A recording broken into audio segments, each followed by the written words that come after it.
Okay. Am I audible? Yes, sir.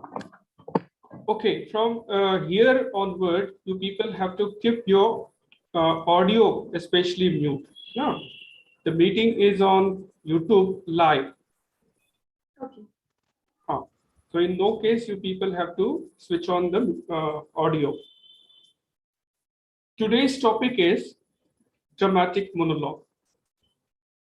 And we all very much familiar with great writer Robert Browning and A.L. Tennyson, Alfred Lord Tennyson. Both these writers belong to Victorian period, and they are popular with their poetry. Dramatic monologue, as you see in word itself, you know, so the title itself has containing two words. One is drama and other is monologue. So these two aspects come together and form a very new kind of, you see, a form that is a dramatic monologue. So although drama is involved, dramatic monologue is most of the time you see it is available in poetry itself. Yeah. So this particular form has been popularized by Robert Browning and A.L. Tennyson. So as I have just mentioned, it is not a dramatic art form, you know. So in drama, you see actors are coming on the stage and they are performing their role. Okay. And at the same time, many a times we see in Shakespearean drama, some characters are speaking their monologue or they speak their, you say, some soliloquy. So in this way, in drama, they have something to speak about their self or what they are thinking about. But in case of dramatic monologue, it's purely or it's a poetic form. Okay, so here you see poet bringing before us a character who is narrating himself, or in the narration you see a speaker is there and he is narrating his life or you say experiences. So it is cast in a form of a speech to a remote and silent listener. So in this poem, sort of long narrative poem, here a narrator is there and someone is there who is listening to him, or a patient listener who is not available in the poetry, but the you say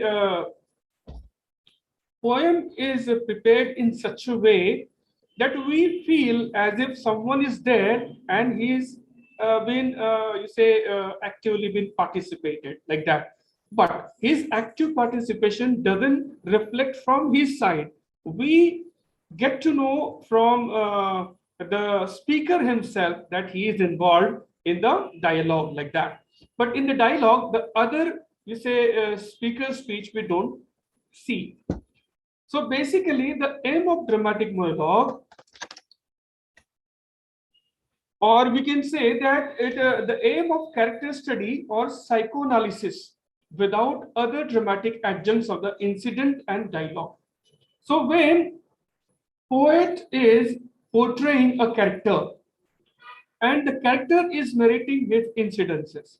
So in this case, poet is portraying a character, and in this way, he presents before us a psychological turmoil of the narrator or the protagonist. Okay, so in this way, we as a reader started analyzing his character. And here, dramatic monologue means self-conversation, speech, or talks which include interlocutor presented dramatically. Okay, so here when we say it is a dramatic monologue, the speaker or the narrator, he is speaking alone. Although we know that he is speaking to someone, he is speaking to someone else who is not visible to us, or he is narrating his experiences to someone who is available, but it's not visible to us. And this is the reason why it is called as dramatic monologue. The form is also common in folk ballads or a tradition that Robert Burns imitated with broad satiric effects in Holy Willie's play. So this particular form is also was common in folk ballads. Now, what are the folk ballads? These are the songs where some, you say, heroic, characters are appeared with their gallantry. Okay, so there are many folk ballads are available in our country as well, like Jhansi Ki Rani, or his ballad like, है ना, खूब लड़ी वो मर्दानी वो तो झांसी वाली रानी थी. So this is where these are the kind of, you see, ballads are available in our country. So this is the folk ballad. When we talk about Jhansi Ki Rani's ballad, that's the folk ballad. So that was also a tradition available in England, and Robert Burns was a prominent practitioner of that particular ballad form. And here, the broad his poetry was imbibed with the broad satiric effect, and especially in poem Holy Willie's Play. Okay, now the person who speaks here made to reveal himself and his motives. Okay, so here when we go through poems of you see Robert Browning. Okay, so here you see we are exposed before the character. Okay, so character is revealing himself as to who he is and what he is going to do. So in this way, the character reveals himself, and at the same time he reveals his motives. He may speak in self-justification or in a mood of detachment, self-explanation, contented, resigned, impenitent, or remorseful.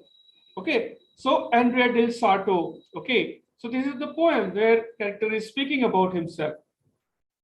In this way, the character who justify his action, although we know that the character is not doing good thing, or he is somehow a kind of a criminal, he is going to do some criminal act, but he want to justify himself.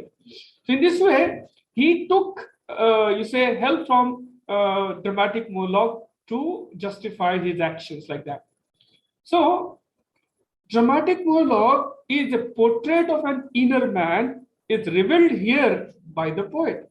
So here, the poet is the artist, or we can see that he is also a kind of a psychologist or psychiatrist. When the character, come before him, he started analyzing his mindset.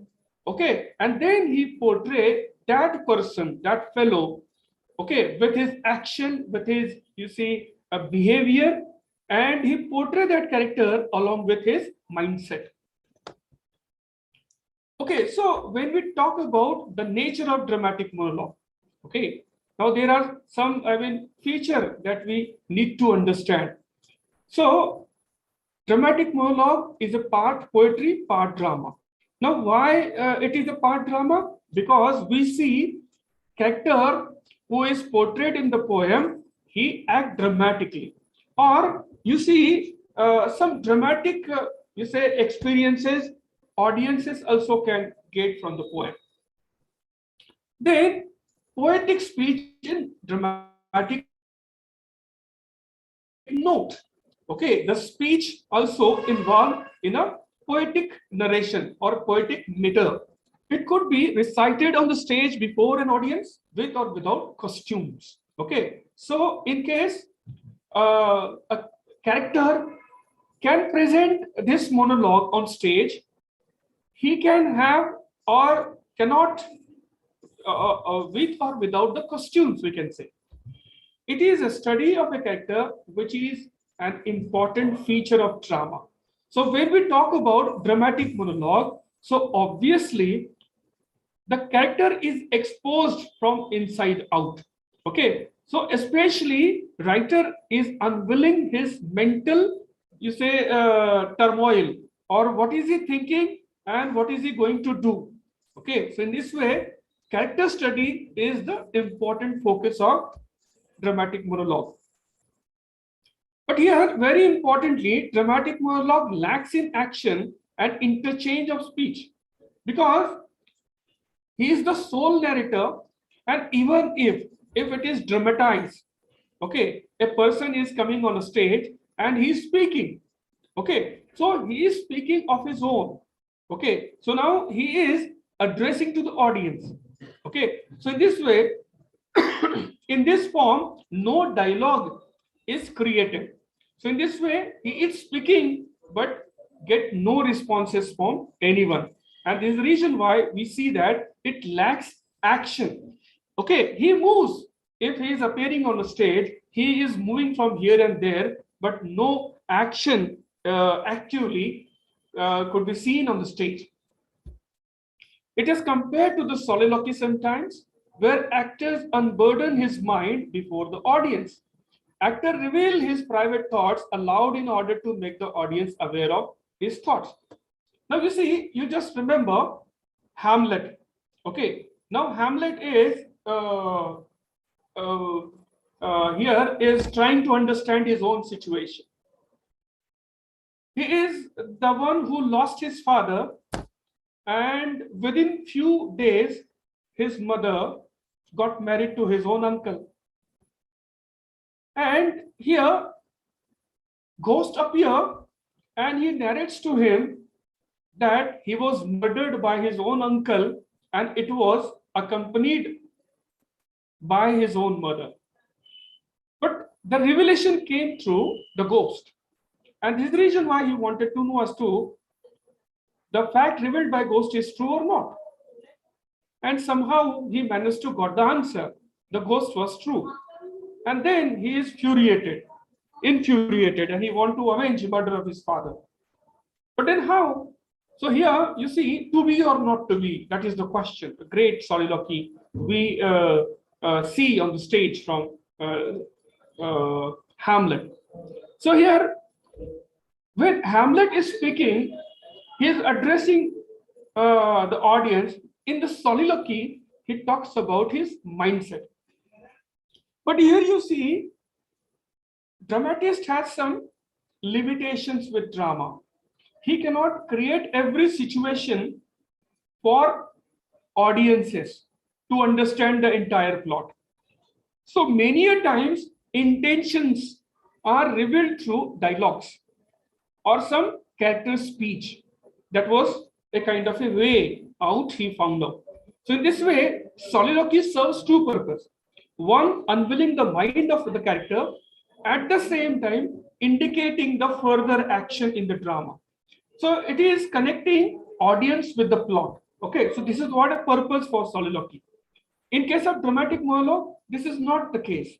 In dramatic monologue, we see the character from his mind is exposed, and what was he and what is he going to do and what was the point of discussion we get from the character.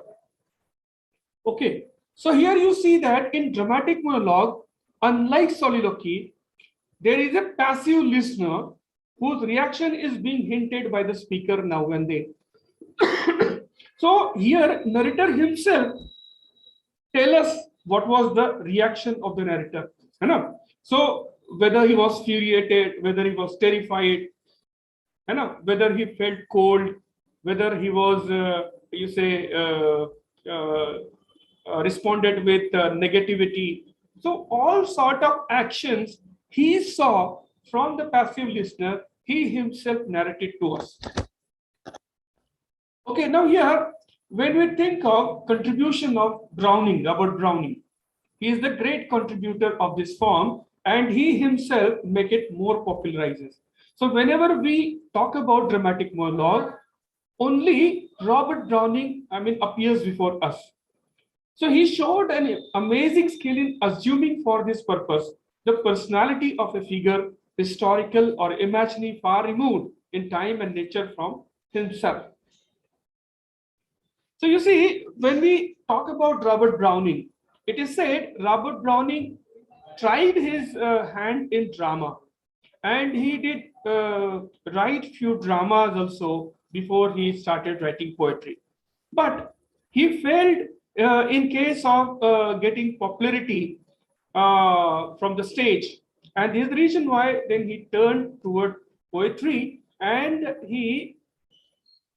you see, he used his skills of drama, and he managed to, you say, devise or introduce a new kind of poetry, and that was called as dramatic monologue. And here, through dramatic monologue, not only he, you see, presented some character very lively, but at the same time, he brought his genre, you can say, or the form of poetry, very effective one. And it is said that Robert Browning sometimes revealed his own thought through the character. So in the poem My Last Duchess, it's a very stunning poem. You people have to read and you will be able to understand the Duke's mind. Okay, so Duke is there and a guest is visiting to him, and he saw that some portraits of women are, putting on the wall one by another. And then there is one more, last one is empty also. Empty picture is also there. So when the guest wanted to know as to who these are, the women, so he indicated that they were all his wives. Okay. So in this way, a very mysterious atmosphere has been created by the writer. Okay, so here he told in what way he killed his own last duchess or last wife. So in this way, in this poem, not only he terrifies the guest who is there, who was a kind of a passive listener, but while narrating, we see the way he terrified with each and every subtle narration by the speaker. We see the speaker himself told us about the reaction from the passive listener. The form of the poetry, dramatic monologue, parallels the novelistic experiments with point of view in which the reader is left to assess the intelligence and reliability of the narrator. So here you see that the narrator who is intelligent, and you can rely on the narrator about the incidences or experiences he's sharing with you. Okay, you can see an extract from the poem My Last Duchess. Okay, I'm reading few lines and you can get you say the effect of the poem. That's my last duchess painted on the wall. Okay, now here you see he is indicating the portrait to the guest. Looking as if she were alive, I call that piece a wonder, now fraught and of hands, worked busily a day, and there she stands. So narrator is informing the guest about his wife and you see her busy day, how she was standing at a particular place. Will it please you sit and look at her? Now here the way narrator is asking the guest, okay, to sit and look at her. So in this way, the action has been indicated here. Okay, and as the narrator is himself narrating, he said, I said, Trapanda, by design for never read, strangers like you that pictured continents, the depth and passion of its earnest glance, but to myself they turn, since none puts by the curtain I have drawn for you, but I. And seemed as they would ask me if they durst, how such a glance came there. No, not the first. Are you to turn and ask thus? So in this way, you can see that in each line, some conversational way of metrical composition has been used by writer. And this is the reason why this poem seems to be a very dramatic way, speech maintained by the writer in a flow of poetry. Now here, another example of the love song of Alfred Prufrock by T.S. Eliot. It's a modern poem. Okay. Now here you see, he says, let us go then, you and I, when the evening is spread out against the sky like a patient etherized upon a table. Let us go. Now here you see this particular word, phrase, let us. Okay, you and I. Now here in this way, the narrator is involving a listener. or someone who is in company to the narrator. And then another very popular dramatic monologue written by Alfred Lord Tennyson. The name of the poem is Ulysses. Now you see, Ulysses is a mythological hero who was the warrior of the war of the Troy, okay, which was fought for 10 years. Troy and the Greeks fought for 10 years. Okay. You must know the story of the Ulysses. You know, Ulysses was a voyager, and he was head of the one nation or one state, you can say that. It was controlled by the Greek.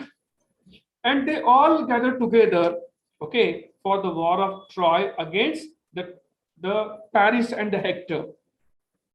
Okay, the story is the different part. We are not going into the story of the Paris and the Hector and Helen. But here you see, Ulysses is the man who enjoys his voyages, his expedition, and he is most of the time he is going away from his country, visiting different nation, different island.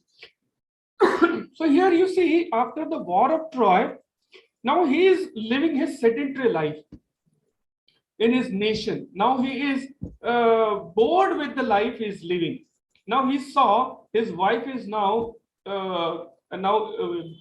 becoming old, and now his son is growing up at such an age where from he could lead his father's nation as the prince.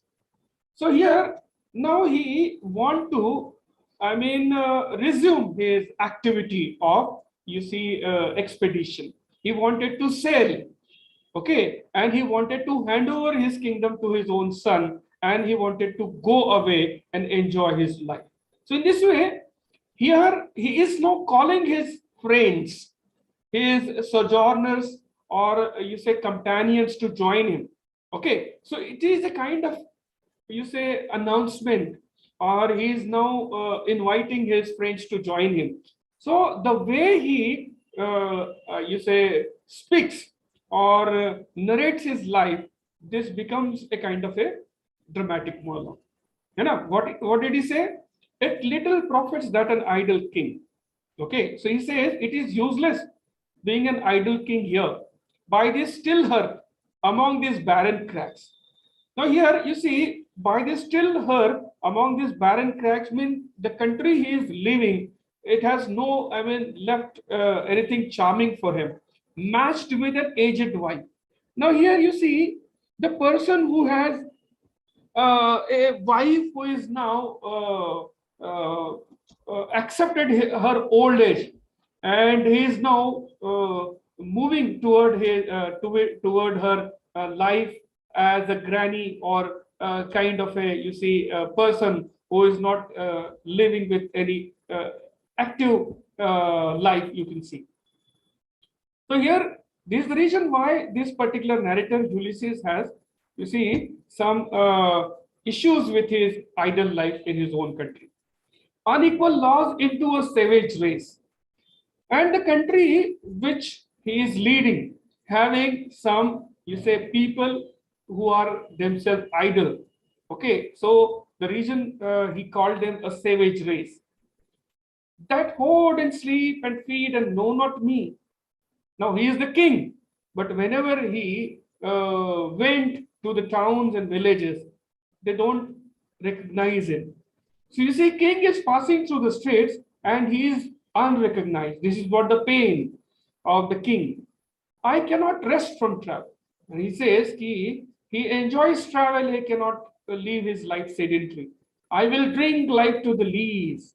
Now he says he won't die idle. He want to live and die actively. All times I have enjoyed greatly, have suffered greatly, both with those that loved me and alone on shore. And when through scudding drifts the rainy haze vexed the dim sea, I am become a name. So here now he is recalling his days, okay, and his sojourner or friends, those who lived a life of very adventure, sometimes in a very difficulty, sometimes he is accompanied with a band of his friends, sometimes he face difficulties alone. So in this way, he says, "Ki I am become a name." So what? Ulysses is the big name. Ulysses is the adventurer. Okay, Ulysses is a very, warrior man. He cannot live at a place like that. So in this way, in this poem, he is narrating his entire story. Not entire story, but he is now recalling his past, and now he intend to sail, or he intend to go for expedition. Okay, and this is the reason why you see the dramatic monologue is a very suitable form for this poem. Okay, now next form is dramatic irony. Okay, now earlier we have discussed dramatic monologue, and now dramatic irony. So when we talk about irony, so it's a kind of a contrast. You know? So what is being said or done on the stage has a meaning to characters other than understood by the audience. So you say sometimes a double meaning. You know? So what is understood by character is not the same thing understood by the audience. So this can be a difference between the surface meaning of the something that is said and the underlying meaning, which is, hidden. So in the dramatic irony, something is outer, the meaning wanted by writer, but there is a secret meaning hidden within it. It can also be a difference between what might be expected to happen and what actually occurs. Okay, now sometimes we expect something to happen and happen something different. Okay, that is also kind of an irony. है ना, जैसे sometimes हम लोग बोलते हैं कि irony of the time, है ना. Now something someone went to do something but happened something different. So that is the irony of the time. Now there are three types of dramatic ironies are present. If it is arises out of dialogue, it's called as a verbal irony. है ना, बातों बातों में dramatic irony create हो सकती है. So that is a verbal irony. Second one, it is arises out of what is done. It is called as irony of situation. है ना, something has happened. Okay, so that happening is sometimes called as irony of situation. And third one is dramatic irony occurs when the audience has more information than one or more characters in the work of literature. So you see, being the audience, you know the entire plot of the drama. Okay, and you are more informed than the character on the stage. You know, so we know that the character is going to die. You know, because we use our guess or we use our understanding. But the character on the stage, he is bound with the situation. He is bound with the character or role assigned to him. Now he is supposed to walk through. Okay, and we as an audience, we know that he's going to be killed there, like that. So in this way, this is a kind of a irony, a different kind of irony, created on the stage when audience is more informed than the character. Now there are some examples we need to see. Like first one is verbal irony. After a terrible blind date, a woman calls her friend and says he was as friendly as a rattlesnake. Now you see, a couple went to a date, okay, and that woman is narrating that incident to her friend that he was as friendly as a rattlesnake. So how can a person being a friendly at the same time a rattlesnake? You know, rattlesnake, you know, the snake which has rattling noises at his tail. Second example, a sister walks into her brother's messy apartment and says, I see, you're still the king of cleaning. So, उपरोध भी जिसे कहा जाता है, this is also called as उपरोध in Hindi, है ना? So, what did the sister say? I see, you are still the king of clean, है ना? तो इस तरह से जैसे sometimes क्या कहते हैं कि लोगों को खूब शहानपन बताना और खुद ही जो है उससे खाली रहना. So in this way, this particular, a kind of idiom is there. I see you are still the king of clean. Third one is, a mother tells her son she enjoyed watching that horror movie about as much as a root canal. Okay, now you see, root canal is also a kind of a horror experience. Nowadays, it's very easy, you know. Why? Because you are injected with some anesthesia, local anesthesia. So in this way, you don't feel, you know, the cutting and it's a painful activity by the dentist. But you can go back some couple of decades before when such anesthesia was not used by dentists. So whenever he is going to pluck the tooth, okay, there was a great pain. So in this way, the dentist work was a kind of a horror thing. So you see, people wanted to, I mean, remove their tooth, but at the same time, I mean, they feel very pain while appearing before the dentist. Now, second example, verbal irony can also consist of ionic similes, which are comparisons in which the two things are not alike at all. For example, as soft as sandpaper. Now, how could a sandpaper be soft? Simply impossible. Sandpaper is kind of, I mean, a very you say tough thing, right? A sturdy thing. So when someone says it as soft as sandpaper, it is something iony. As warm as ice. How could an ice be warm? Cannot. But as warm as ice. So this way, sometimes we do use, okay, so these contrast ideas together and created verbal irony. Though there are many similarities between verbal irony and sarcasm, they are not equivalent. Okay, sarcasm is quite different thing from verbal irony. While someone employing verbal irony says the opposite of what that person means, sarcasm is direct speech, that is aggressive humor. So you see, there is an indirect and direct way of speech in case of in case of this verbal irony and sarcasm. And then next is the dramatic irony. This literary device originated in Greek tragedy and often leads to tragic outcome. For example, in Shakespeare's Othello, the audience is aware that Othello's best friend Iago is villainous and attempting to bring Othello's down. So audience know that this friend of Othello, Iago, is going to bring him down. Okay, but Othello is not. Othello is still going along Iago until he falls down.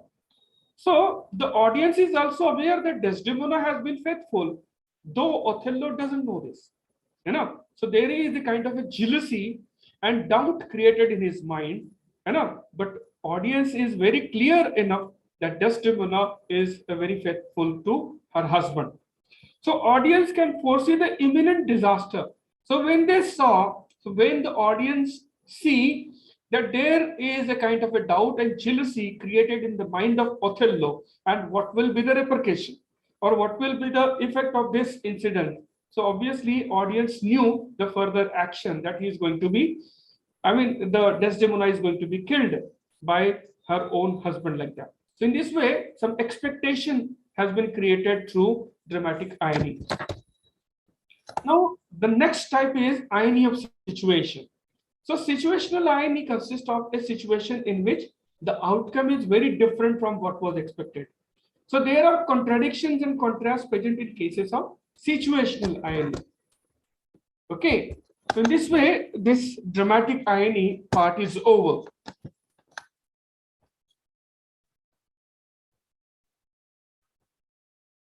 Okay, now the next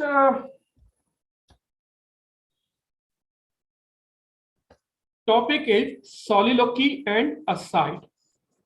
Okay, so earlier we have discussed about dramatic monologue, which is little bit close to the soliloquy, and about soliloquy also we have discussed in reference with Hamlet. So here, a soliloquy is a popular literary device often used in drama to reveal the innermost thoughts of a character. Okay, now here you just think about Hamlet or King Lear or Othello even. So they are coming on a stage. Sometimes you see some other characters are also available on the stage, like in Macbeth. Okay, someone is standing at the far end of the stage, and here he's standing before audience and he's narrating. So the situation of drama is such that audience can hear what the character is speaking, but the other character he is not listening it. Why? Because that is the inner thought of the character. So, soliloquy is a great technique used to convey the progress of action of the play by means of expressing a character's thoughts about a certain character, or past, present, or upcoming event, while talking to himself without acknowledging the presence of any other person. So here, some purposes are involved. We have discussed earlier also, like the character is unveiling his mind. This is the one first point. Second point, we see the direction is also given through the soliloquy. So here, the character is reflecting upon the past events, and he is now revealing what will be the next, action of the drama, possible next action of the drama. So it is not, however, supposed to be heard by the other character on the stage, and it is spoken when no other character is present on the stage. So even if some character is available on stage, okay, the situation is this, the intention of dramatics is this, that other character is not listening to him. Or altogether, he is standing alone on the stage and he is speaking to the audience. Okay, now this is the great soliloquy we have discussed. To be or not to be, that is the question. Whether it is nobler in mind to suffer the sling and arrows of outrageous fortune, or to take arm against a sea of troubles, and by opposing end them to die to sleep no more, and by sleep to say we end the heartache. So in this way, the character is revealing his mind, his anguish, okay, his frustration, and further he talks about his future action. Now, similarly, the another soliloquy is taken from the King Lear. Okay, blow wind and crack your creeks, rage blow, you contracts and hurricanes, spout till you have drenched our staple, drowned the cocks. Use sulphurous and thought executing fires, warn couriers to oak cleaving thunderbolts. Now here you see that the King Lear is a king of the big state who is having 3 daughters. Okay, but with a foolish mistake, okay, he brought some, you say, misfortune situation for him. Okay, he happened to ask his daughters as to who loves him most. The elder 2 daughters, they were diplomatic. Okay, Gondil and Reagan. They were very diplomatic and they tried to, you say, buttering their father, and they expresses great love for him. But at the same time, the younger one, who was clever and mature, so she made a statement that she will love her husband, although she is not married yet. So she says she'll love her husband, and whatever is left, okay, it is for her father. So with this statement, he felt disgusted, and then he, you see, pronounced that none of his property will go to the 3rd daughter. So he removed her from the property. And then the entire kingdom was divided between the 2 elder daughters, Donald and Rhaegar. But very soon, these 2 elder daughters, we see, they imprisoned their own father, and later we see that King Lear is died in jail. Coincidentally, the younger one, who you say was away from the property of her father or share from her father, the fame of her intelligence reached to France, and the Prince of France married her. And then when when the princess of France, now the queen of the France, this younger daughter of the king here, when she learned about the imprisonment of her own father by her two elder daughters, so she prepares her army and she then marched toward England. And in a furious battle, unfortunately, the younger daughter lost to the elder sisters, and she was also imprisoned. So she was also brought to the same cell where King Lear was, was available. And here you see that with a foolish mistake, now not only he lost his own, he lost his own, wisdom. At the same time, he became responsible for the death of his own younger daughter who was innocent. So in this way, now he is having great anger. Okay, and in this particular soliloquy, he expresses that anger. Okay.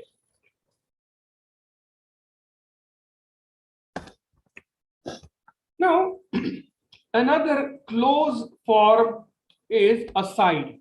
So the word itself indicates what could be the possible meaning of aside. So the aside is a passing thought uttered aloud by the character in front of other characters on the stage who are not supposed to hear it. है ना? जैसे हम लोग देखते हैं कि हम लोग जो है एक ग्रुप बैठा है, we are sitting in a group and you want to speak to someone else at the same time you don't want others to hear you, so you just turn from your place, okay, like this, and then you keep your hand like this and then you speak to someone else. So this is what the aside. But in case of aside on stage, you need to be audible to the audiences, and the reason why in aside also character is standing on a stage and he speak aloud. Okay, but the situation is this: he is not supposed to be here by the other characters on the stage because they are possibly there. So aside is also the shortest form of the soliloquy and serves a like purpose. So similar purpose has been served by the aside. Normally, playwrights use characters' dialogue to tell their stories, but often it becomes difficult for them to express what their characters are thinking. Okay, so you see, characters are portrayed by or created by the dramatist. Okay, but when situation is created or situation has been created, characters are in action. So, character must express their mindset. And for that, aside has been used by dramatists. Now, in case of function of aside, it gives spatial information to the audience about the plot and other characters on stage. It is like a window into the thoughts of character. So, aside is called as a window into the thoughts of character. Okay, so from the aside, you can understand the mind of a certain character. Okay, but at the same time, you can see some other characters are also available on stage. Like in Macbeth, okay, aside has been used by Shakespeare. Okay, so here you see, time thou anticipest by dread exploits. The flighty purpose never is overtook, unless the deed go with it.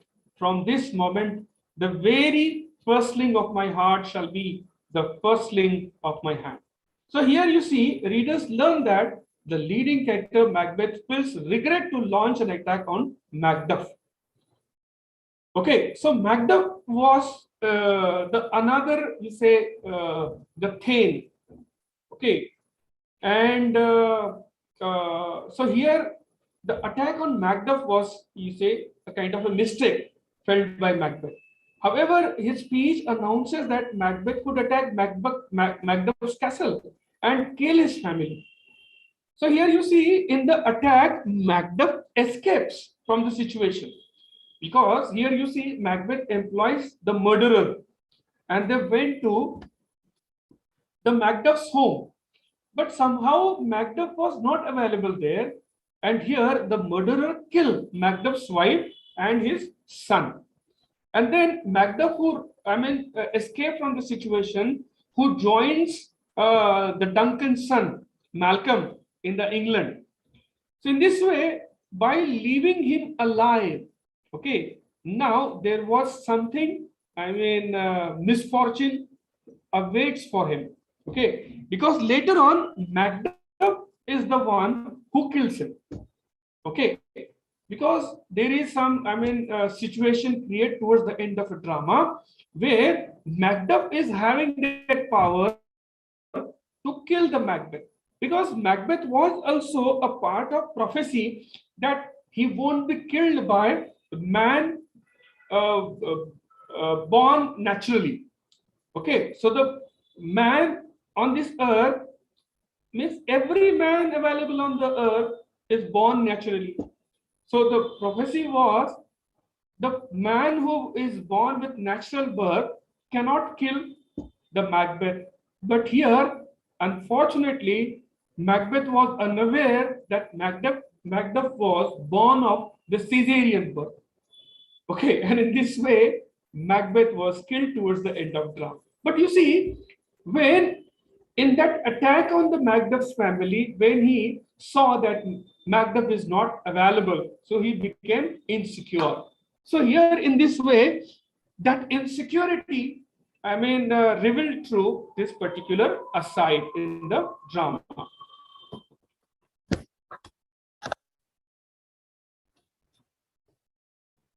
Okay. Next term is expectation and surprise. Okay, expectation and surprise, that some part of this we already have discussed in literary term, surprise. The first term is given for study. Anyway, expectation and surprise. So here you see these are the two methods for plot construction. So say when we see drama, so sometimes we know that what is going to happen. We started imagining, because the way situation has been created on the stage and introduces by the dramatist, we started, getting clues, and we started expecting things to happen.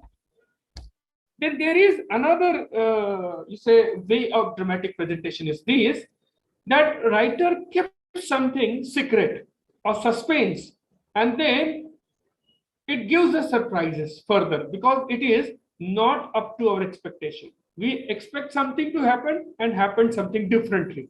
So these are the two methods has been employed by the dramatist, and both the method should be balanced in such a way to keep the interest of the audience, because you see exaggeration of both, exaggeration of expectation or exaggeration of surprise, both bring some dullness to the drama. Okay, so first thing, expectation. All the facts are disclosed at once, in which case the subsequent developments are all expected. So we see that all the characters are introduced in the beginning. The theme has been introduced at the beginning. And in this way, we know that what is going to happen next. Obviously, hero is going to win and he is going to get married with the heroine. Simple. The author introduces everything in the beginning, relied for the interest of the plot on the so when he has already introduces everything else in the only relies on some other factors. Okay, in the drama to create some interest for this comes. Then too much of expectation leads to dullness. But whenever you see as an audience, you think something and it has happened.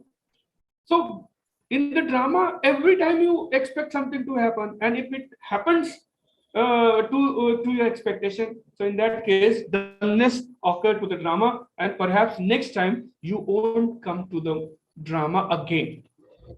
But then there are few are held back for some time to be sprung on the audience later as a surprise.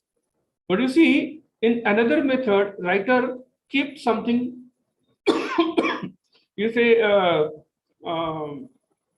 secret from the audience, suspense to create.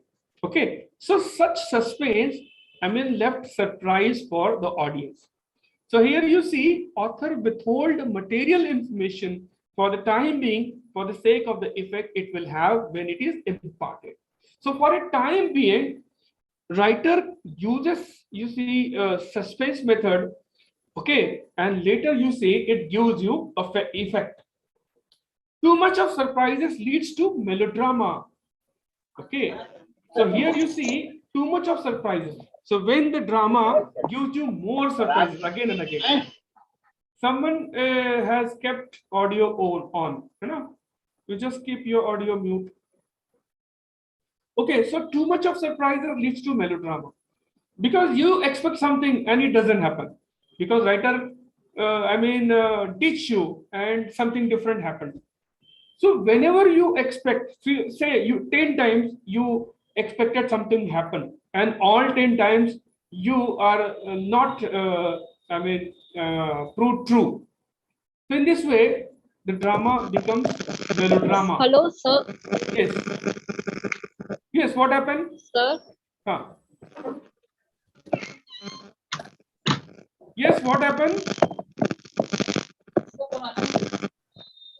Class चल रहा है मेरा phone नहीं आ रहा.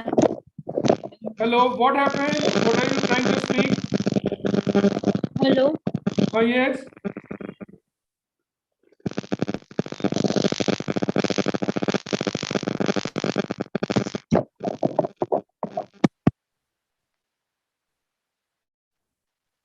Is someone speaking?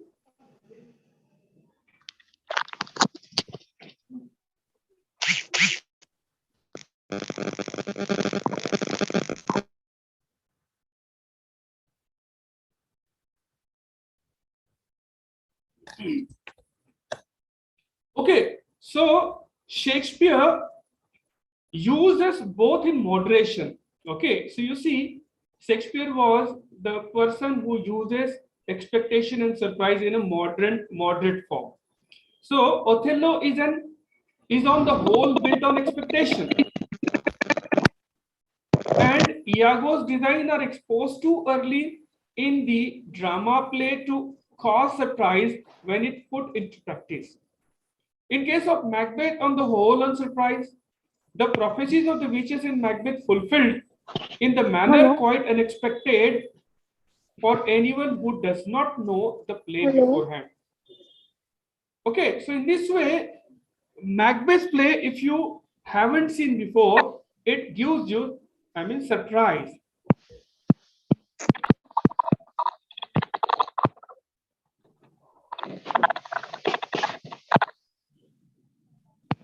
Akanksha, do you want to speak something? What it is?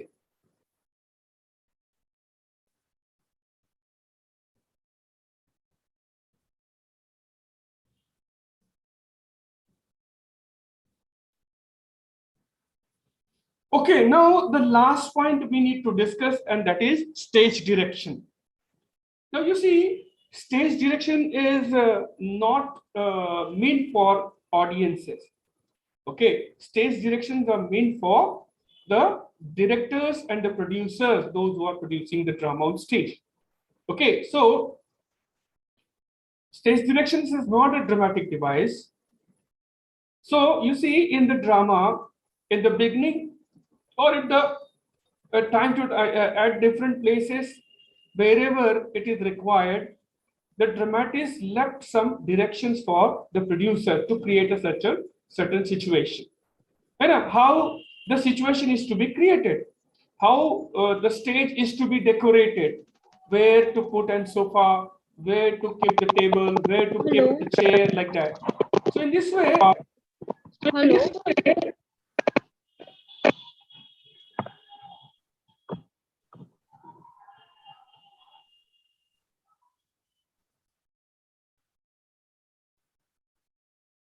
Okay, so in this way, you see, to maintain the dramatic situation or to create a scene, producer and director require hint from the writer. Okay, like you see, the scene open like a person or the hero is sitting on a couch and he's reading a newspaper. His wife is ironing the clothes. Okay, then something is on stage and someone is arising on the stage. So in this way, this is the situation is to be created, because when someone enters there, dialogue begins. Okay, but beforehand, the situation is to be created. So in this way, how the situation is to be, right? I mean, the author gives direction about the situation to the director. Okay, until 19th century, for instance, Shylock was represented as an inhuman wretch bent upon his pound of flesh. For Shakespeare, in keeping with his general practice, did not say how he wished the part to be played. Okay, so Shakespeare did not give hint as to how the Shylock's role is to be played. Okay, so for some time or for some 2-3 centuries, Shakespeare's Shylock or this villain has been created on the stage, or I mean projected on stage as a great villain. But very soon, you see, some sociological point of view research has been conducted, and then through the modern research, we come to know that the Shylock was, you say, subject part to or subject to some, you see, subjugation or you say subordination in the racial system. And in this way, he draws sympathy from the audiences, those who are looking at the character with a humanistic way. So in this way, later on, the representation of Shylock, I mean, becomes different than the earlier one. Okay, so you see, hint given by the dramatist could be revised by the dramatist later on with the progress of the time. Okay, so in this way, we have finished today's, you say, topics that we have decided to do, and remaining part of the background will continue tomorrow in the morning. Okay, so I'll send link in the morning. So if you have any question, query to discuss, you can speak here.